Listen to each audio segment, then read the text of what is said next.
Welcome to our podcast, Psychiatric Services from Pages to Practice. In this podcast, we highlight new research or columns published this month in the journal Psychiatric Services.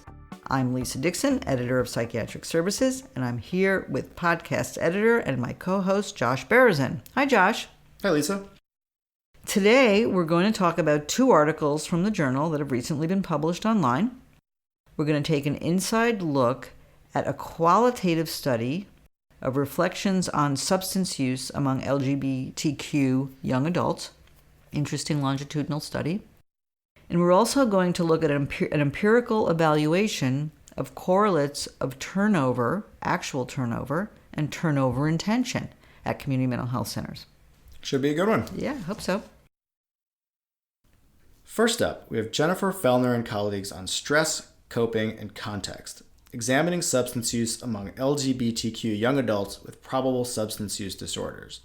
So this is a study that we really like because the topic is so important, but also it drew our attention because of the methodology and the research methods and the reporting. Right. It's a qualitative study, which we're publishing more of those in the journal Psychiatric Services right now. And this paper provides a way to show how qualitative studies answer really important questions, and also that they can be quite rigorous in methodology. Yeah, and so the context of this paper are higher rates of substance use among LGBTQ populations, and this theory that it relates to particular stressors associated with the LGBTQ experience, and these really complex interactions between substance use, culture, society at large. This is like a perfect target for a qualitative research study if you're trying to kind of figure out get down to what's actually happening internally for people. Right, how people are experiencing the challenge of growing up LGBTQ. So to do this, they interviewed people about their substance use history, sexual orientation, and gender identity. And the study participants are from this longitudinal cohort called Growing Up Today. And this is actually a sub-cohort of a larger cohort study called the Nurses' Health Study 2, which is this really huge epidemiological study, very influential. Tons of papers about nutrition, hormone replacement have come out of the Nurses' Health Study. And these are the children of people who are originally enrolled in that large cohort study. Yeah, and I think it's important to understand a few things about the sample. One is that it's not intended to be representative of the U.S. population, and we know that these are all children of nurses. Right. However, what the sample does allow us to do, and I'm going to say a little bit about how we arrived at the subsample for this paper, is to try to get a really clear, broad understanding of all the influences that these young people report. And so they start with the sample of children, and they were identified in 1996 or 2004. There's 13,340 of these children. And then in 2015, a little bit later, they invited the participants to complete a questionnaire on substance use, among other things. And about 73% of those individuals responded. So that's 9,683 people. Then they selected from the respondents to that survey, they identified people who had a high likelihood of having a substance use problem. Again, not a diagnosis. They can't make that kind of designation in this method, but people who clearly reported struggling in some way with substance use. And then they took, and that was 1,789 young people, and then they purposefully sampled a subset of participants based on sexual orientation and gender identity. So of the young people who reported substance use concerns, they then identified those that had particular parameters around sexual orientation and gender identity. That was 179. And then 126 of those people did the interview, and then 59 of those young people explicitly identified as LGBTQ. And so the sample for this analysis is this group of young people, the children of nurses, who in the course of their responses, both the paper survey and then the interview, very clearly made the point that they have substance use issues and that they are also LGBTQ. They consider themselves to be LGBTQ. So for our purposes here, one of the important points is that we're not talking about the general LGBTQ experience. We're not even talking about the general substance use experience. We're looking at people who've self-identified as having both experiences in a very particular cohort of people and who are willing to reply to the survey. And so it's one window into trying to figure out how these things might happen, but it's not something to be generalized to kind of the entire population of either of these. Right. So we don't know. It would be unfair to say that these findings are necessarily relevant or germane to someone who's LGBTQ who does not have a substance use disorder, right? Right. And so just to, again, clarify the sample a little bit before we dive into some of the results of the study. So these are 21 to 34-year-olds, and 78% are non-Hispanic white. In terms of gender identity, 49% identified as cisgender female, 39% identified as cisgender male, and 12% identified as transgender, non-binary, or genderqueer. And then in terms of sexual orientation, 58% identified as lesbian or gay, 36% as bisexual, and 7% as queer. And again, these methods are not after generalizable findings. They're actually after trying to sort of describe the full range of experiences so that then the next step can be taken to try to refine and understand maybe more of what the general experience is. Mm-hmm. And so now we're going to get to the good stuff. Okay. So not that the numbers are not the good stuff, but the one thing that qualitative researchers do is they categorize things, right? They have all of this data, all this information, and they're putting things into categories to make them more easily understandable. And you know, we're going to have mercy on our listeners by not going through all the methodology of how they did the categorization and the listening, but just to let you know, there is a methodology to how they analyzed the interviews. Yes. We're also going to have mercy on ourselves. Neither one of us who are qualitative researchers, so everybody's getting spared a little bit. So we're going to try and kind of walk you through how they categorize things, give you a little bit of a flavor of some of the responses that they got in each of these categories. So, and again, it's important that we're thinking through how these issues about LGBTQ identity are interacting with substance use as we're going through these. So the first thing that their first big category that they're talking about are stressors that are specifically related to the LGBTQ experience and how people cope with them.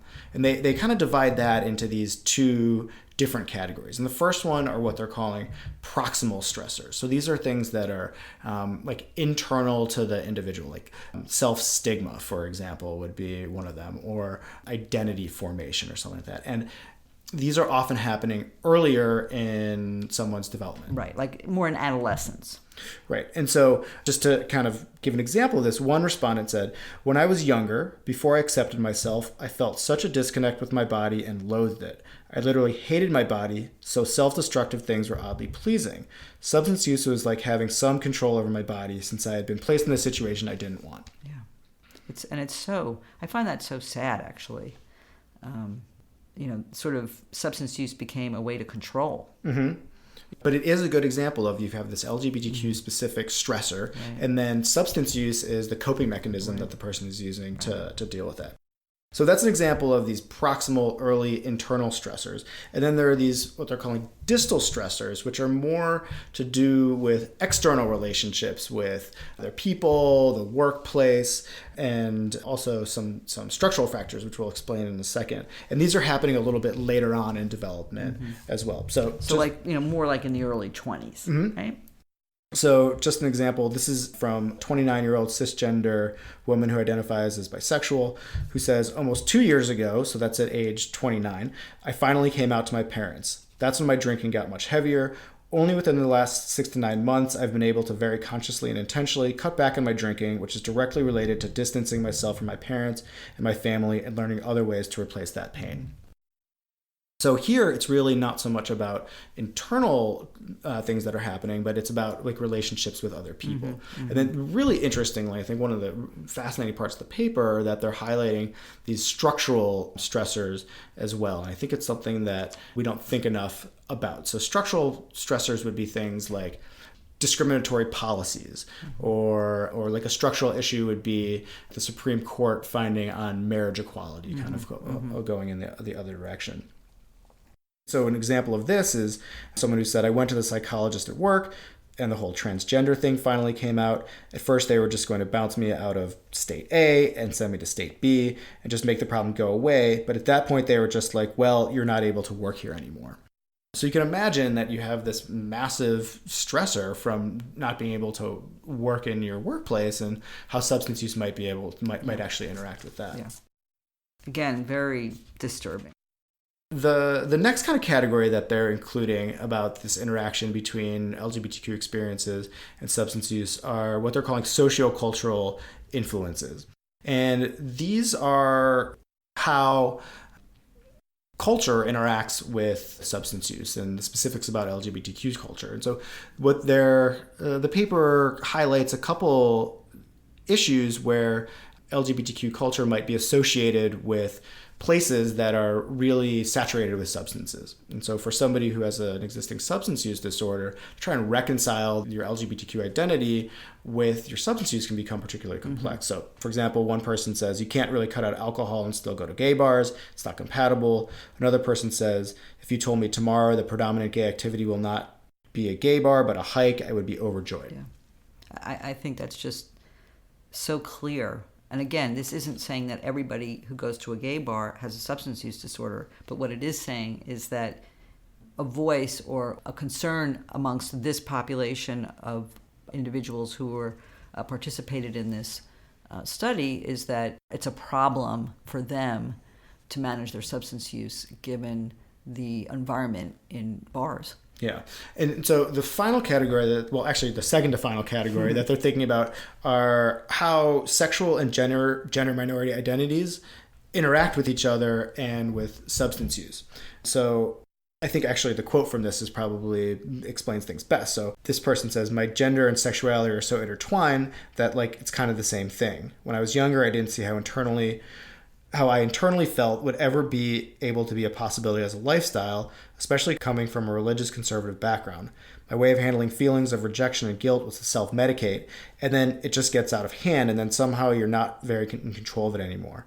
As I got older, I was able to get a better grasp on my substance use, but emotions are brought up by accepting the fact that your gender identity isn't going to change no matter how much you want it to.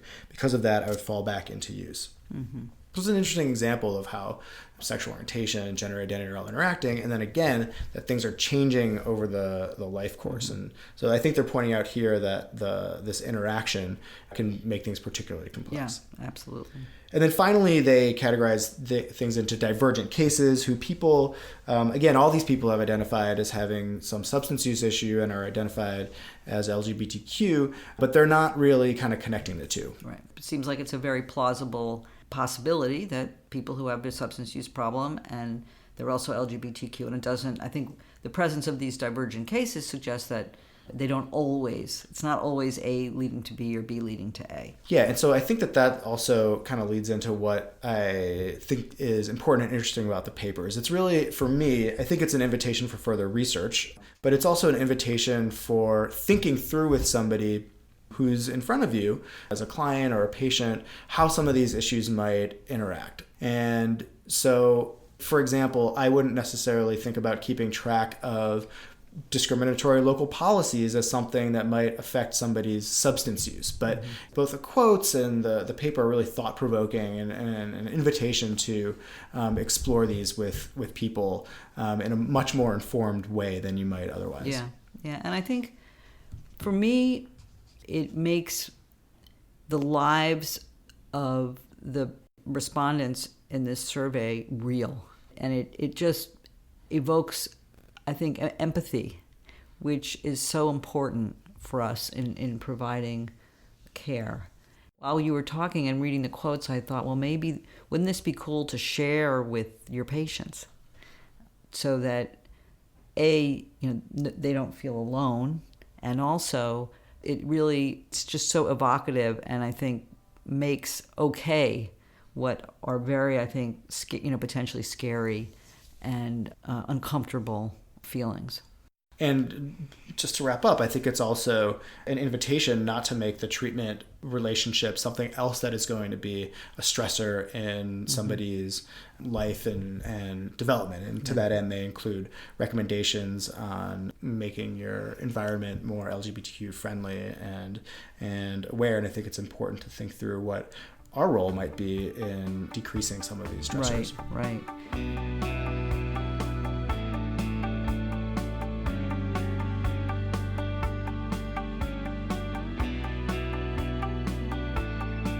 Next up, we have Sadaki, Fukui, and colleagues on characteristics and job stressors associated with turnover and turnover intention among community mental health providers.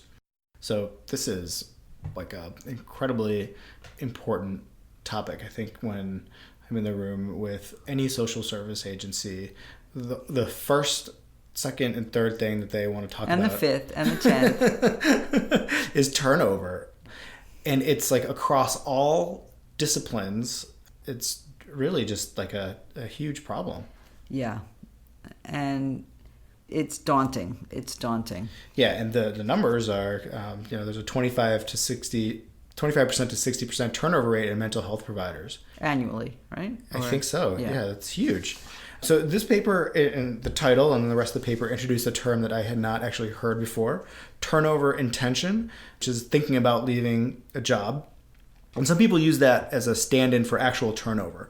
But it also has its own sort of implications in intending to leave. But from what I read in the paper, it seems like being checked out of your job is kind of like a colloquial way to capture turnover intention, right. Kind of being over it. But I think what is really interesting about this paper and important is that it does break down and start to really, with more specificity and precision, begin to understand this problem of turnover by by identifying this group of people who have turnover intention. Yeah, I mean, it also lends itself to an intervention, right? Like exactly. You can't intervene when somebody's left, but right. You can, if they're intending to leave or having thoughts about leaving, you might be able to do something. Exactly, and so that's one of the reasons why we chose this article, because we wanted to underline that this is it's a phenomenon and there's a way of measuring it. But nobody's actually examined whether turnover intention is correlated with actual turnover in community mental health providers. So study is setting out to accomplish this.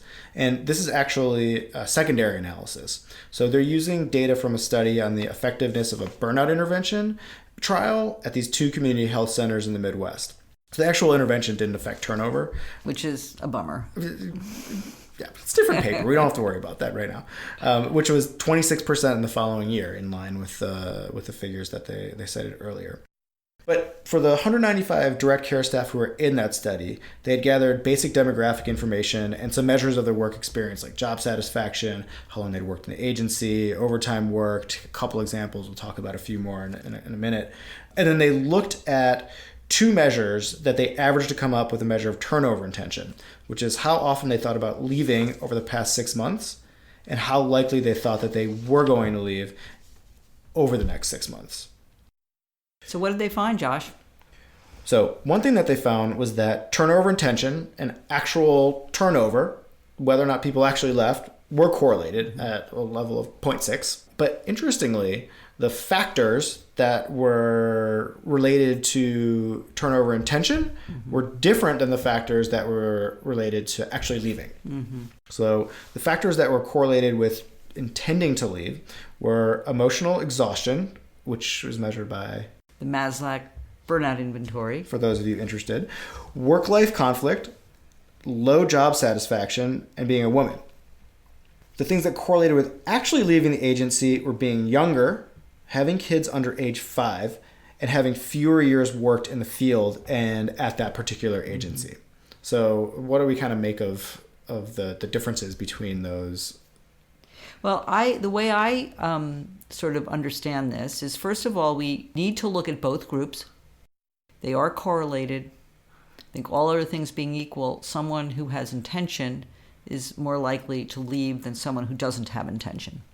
So it's very important that we look at both groups. But we may need to look at sort of different factors to promote job satisfaction and tenure. Yeah, so the way that they put it is that the intention is more correlated with aspects of the job.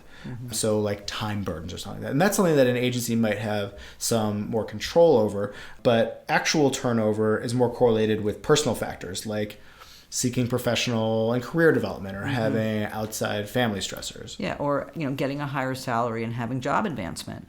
Yes, which is another really, just as an aside, is a huge issue that people bring up in social service agencies when you talk to them, that people are choosing between a wage that will have them be working their butts off in a mental health setting with really complex patients, or working at like a Starbucks.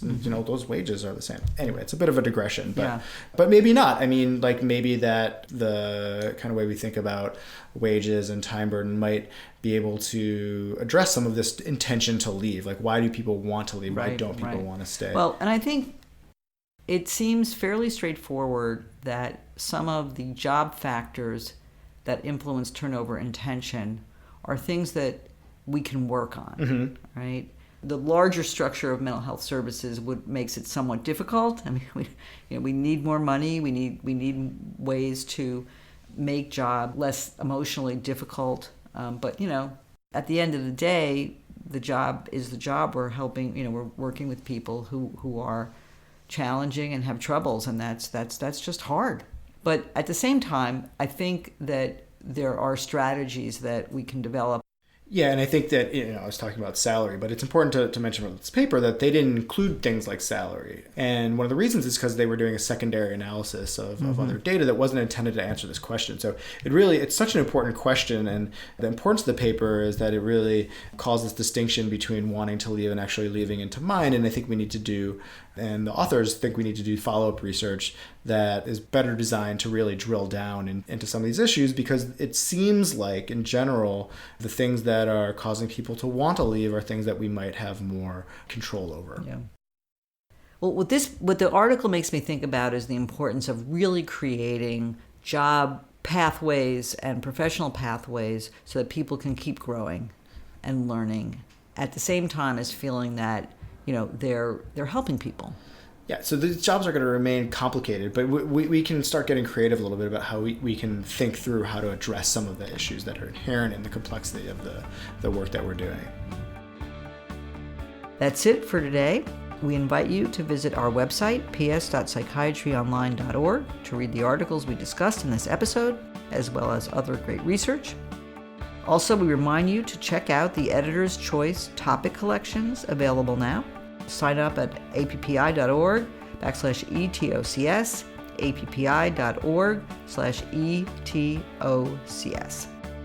We also welcome your feedback. Please email us at psjournal@psych.org. I'm Lisa Dixon. I'm Josh Bearson. Thank you for listening. We'll talk to you next time.